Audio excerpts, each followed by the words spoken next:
Bienvenidos a Modo Random, un espacio donde se habla de todo lo que nos mueve, nos confunde y nos hace pensar, desde fenómenos sociales hasta películas, series, ideas raras o simples anécdotas del día a día, pero no solo por lo que nos cuentan, sino por lo que nos revelan de nosotros mismos. ¿Puede una película en la que, entre comillas, no pasa nada, ser la mejor película o una de las mejores de comedia que ha dado México, un país que es potencia mundial en comedia? Es una película en blanco y negro. Un domingo cualquiera, dos adolescentes, un pequeño departamento, una pizza que no ha llegado a tiempo, y solo con eso logra convertirse en una historia inolvidable. Una película donde no hay efectos especiales, escenas de acción, ni grandes presupuestos. Pero tiene algo que es más duradero. Una sensación que se queda con nosotros. Tiene risas, pero también tiene una ternura inesperada, una tristeza silenciosa, un espejo pequeño pero muy claro de lo que éramos justo antes de dejar de ser niños. Hoy vamos a hablar de Temporada de Patos. En mi opinión, una de las mejores películas de comedia en la historia de México. Hay películas que te hacen reír, otras que te hacen pensar, y esta lo hace todo sin moverse de un pequeño departamento, y eso, en cualquier parte del mundo, pero especialmente en México, es mágico. Porque seamos claros, México es una potencia mundial en comedia. Es un país que no solo tiene talento, también tiene oficio. Por muchos años, la picardía mexicana se ha vuelto la escuela, pero también la profesionalización narrativa. México lo ha demostrado en todos los formatos. Pero la comedia no es lo único que se hace bien en este país. México también es tierra de enormes cineastas, más allá de la época de oro del cine mexicano, que nos dejó figuras como el español Luis Buñuel, el Indio Fernández o Roberto Gabaldón. Pero hoy tenemos una generación dorada de directores mexicanos, comenzando por los 3 ganadores del Oscar: Alfonso Cuarón, Alejandro González Iñárritu y Guillermo del Toro, maestros en toda la expresión de la palabra. Entonces, si México es tan bueno haciendo películas y tan bueno haciendo comedia, ¿dónde están nuestras grandes películas de comedia? Porque más bien el cine mexicano contemporáneo tiene esa fama, a veces merecida y a veces no tanto, de hacer películas más bien palomeras, películas que, aunque entretienen, no pasan mucho más allá de eso, que repiten estructuras muy tradicionales, casi siempre orbitando en el romance con personajes que parecen intercambiables, uno de otro, mucho tono pastel y una fórmula repetitiva, es decir, sin una voz autoral. Y conviene ser claro, sí existen las grandes películas de comedia mexicana. Cada cierto tiempo surge alguna con voz propia. Y no hablo solo de las películas clásicas de Cantinflas o de las de Capulina, que aunque en ocasiones se grababan en solo 3 o 4 días, eran bastante buenas. Está, por ejemplo, La Ley de Herodes, que además de comedia es una gran disección de la sociedad mexicana. Matando Cabos es una película que mezcla comedia con crimen, y seguro hay muchas más. Y aquí me refiero también a películas que no buscan necesariamente gustarle a toda la masa, pero sí conectan a nivel profundo con su audiencia. Me refiero a películas que no solo hacen reír, sino que nos hacen sentir. Y para mí, Temporada de Patos es una de esas películas. Una que no es estrondosa, pero que así en lo íntimo se queda contigo. Es una película que no tiene moraleja explícita, ni se pone a darnos lecciones de moral, pero sí nos deja pensando. Una película que confirma que no necesitas grandes recursos para contar una gran historia. A veces basta con una buena propuesta, una voz autoral firme y cuartos donde se lleve a cabo la acción. ¿De qué trata Temporada de Patos? Todo empieza con un domingo cualquiera. La historia se trata de 2 adolescentes, Flama y Moco, que son de la Ciudad de México, amigos desde hace años. Uno serio, el otro no tanto. Se conocen tanto que ya no hace falta casi ni hablar. Traen de moda la frase "me vale pito", característica de la época y también de la adolescencia. Los dos pasan el tiempo en casa de Flama, un departamento en la unidad Tlatelolco, jugando videojuegos y hojeando cómics. Una tarde que parece ser como cualquier otra, sin adultos, sin tarea, sin compromiso. Solo ellos dos y una pizza, con doble queso, que viene en camino. Se ponen a jugar videojuegos, y entonces se va la luz. Y cuando se va la luz, se corta el videojuego. Y cuando se corta el videojuego, se corta también esa frágil burbuja donde pareciera que nada podía cambiar. A partir de ahí, la realidad, la verdadera, empieza a aparecer, poco a poco. Primero aparece su vecina Rita, una adolescente que es un poco mayor que ellos, que se mete al departamento diciendo que necesita usar el horno. Es el cumpleaños de Rita, pero nadie en su casa parece acordarse. Luego llega el repartidor de pizza, Ulises, que discute con ellos sobre si la pizza debe de ser gratis, porque llegó tarde, o si la deben de pagar. Nadie quiere ceder, nadie quiere perder, nadie tiene dinero para pagar. Y Ulises decide quedarse en el depa, y así los cuatro terminan atrapados en el mismo espacio. Flama está por tomar una decisión difícil. Después del divorcio de sus padres, tiene que elegir con quién quiere vivir. No quiere hablarlo, pero tampoco puede evitar pensarlo. Y Moco, su amigo, comienza a sentir que la amistad que los une está en juego. Y hay algo más, un deseo que no sabe nombrarlo. Un miedo a que si Flama se va, lo pierda para siempre. Rita, por su parte, habla con sarcasmo, pero es evidente que se siente invisible, sobre todo por tratarse de su cumpleaños. Y Ulises es un adulto que parece más niño que ellos. Tiene sueños que no se cumplen, un trabajo donde lo maltratan y una suerte que le queda como único escudo frente a todo el mundo. Les cuenta que antes trabajaba durmiendo perros en una perrera y que ahora tiene un plan para vender periquitos. Mientras lo dice, se le iluminan los ojos, pero en su voz ya se escucha el fracaso. Es un sueño que nunca se va a cumplir. Y en medio de todo, hay una especie de accidente. Rita prepara un pastel con los ingredientes que encuentran en la cocina, pero no sabe que uno de los ingredientes tiene marihuana, y ese error ingenuo les quita las máscaras que todos traen puestas. Esa tarde, que parecía muerta, se desinhibe. No hay fiesta ni mucho ruido. Más bien, terminan por compartir un momento que ni ellos sabían que necesitaban.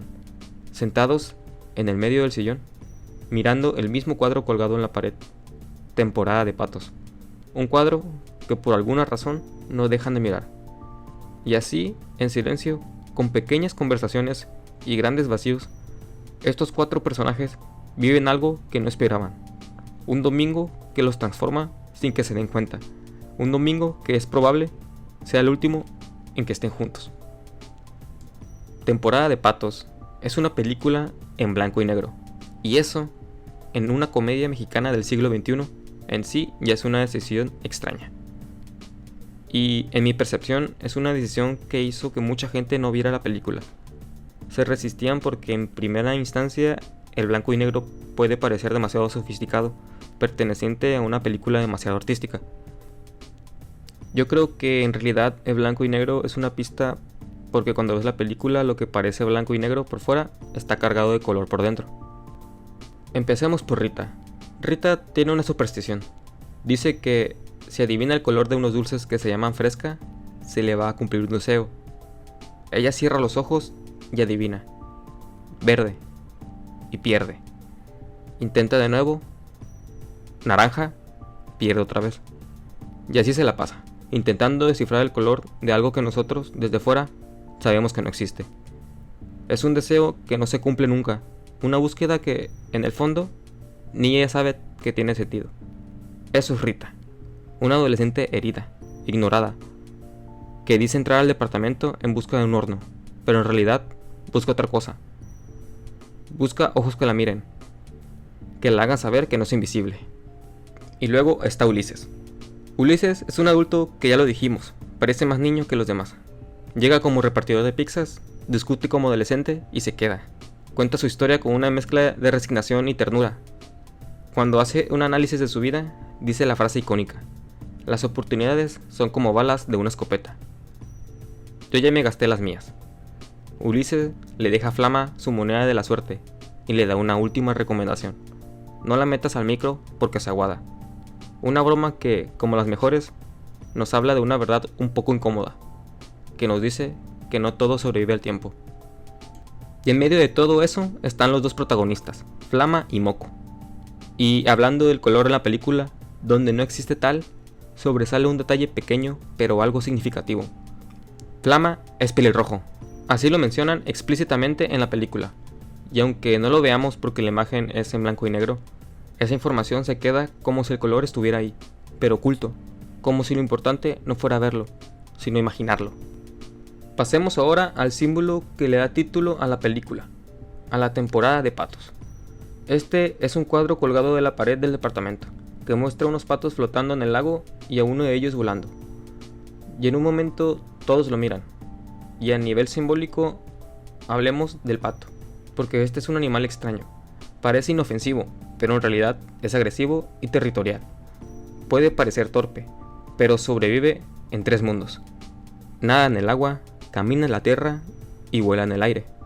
Es un ser de transición, un animal liminal, igual que los personajes de esta historia, que se encuentran en transformación. Niños que ya no lo son, adultos que aún no quieren serlo. Todos, en alguna medida, están atrapados en esa temporada que no tiene nombre, pero que todos hemos vivido. Esa etapa donde ya sabemos que algo va a cambiar, pero todavía no sabemos cómo soltar. No sé si por eso miren el cuadro, pero vale la pena mencionar que al igual que los patos, ellos también resisten a la corriente y también sueñan con volar. Temporada de patos es una película minimalista, y eso no es un defecto, al contrario, lo considero su mayor virtud. Casi toda la historia ocurre en una sola locación, un departamento pequeño en la unidad Tlatelolco, un espacio sin lujos, sin movimiento, sin misterios, solo 4 paredes, una cocina, un sillón, una televisión vieja y una ventana que apenas deja pasar la tarde. Hay un par de escenas fuera de ahí, una memoria del pisero cuando habla de la perrera, un par de tomas en la calle, pero el corazón de la película nunca abandona ese pequeño departamento. Todo pasa ahí, todo lo importante, todo lo que cambie, pasa ahí. Es una película de interiores, no solo físico, también emocionales, y eso es lo que te hace reflexionar. Una tarde, 2 adolescentes, su vecina, el pisero, y eso es todo. Es lo que algunos llamarían minimalismo radical, pero en realidad es algo más sencillo. Es una película que confía en sus personajes, en sus silencios, en sus pausas. Una que no se siente con la necesidad de subirle el volumen a todo porque, sobre todo, confía en su audiencia. Porque Temporada de Patos no comete el error del libreto de los escritores profesionales. Ese error tan común que donde el conflicto tiene que escalar para buscar mantener su atención. Donde se necesitan muchas explosiones y la amenaza debe de ser cada vez más grande. Donde ahora el universo entero depende de que los protagonistas logren su objetivo. Lo hemos visto tantas veces que se vuelve cansado. De vuelta a nuestra película, aquí no hay villanos, no hay grandes batallas. El destino del universo no está en juego. Hay algo en cambio, algo más sutil y creo más real. La posibilidad de que una amistad cambie, la tristeza de cumplir años y que nadie lo note, el cansancio de una vida donde las oportunidades se te acaban.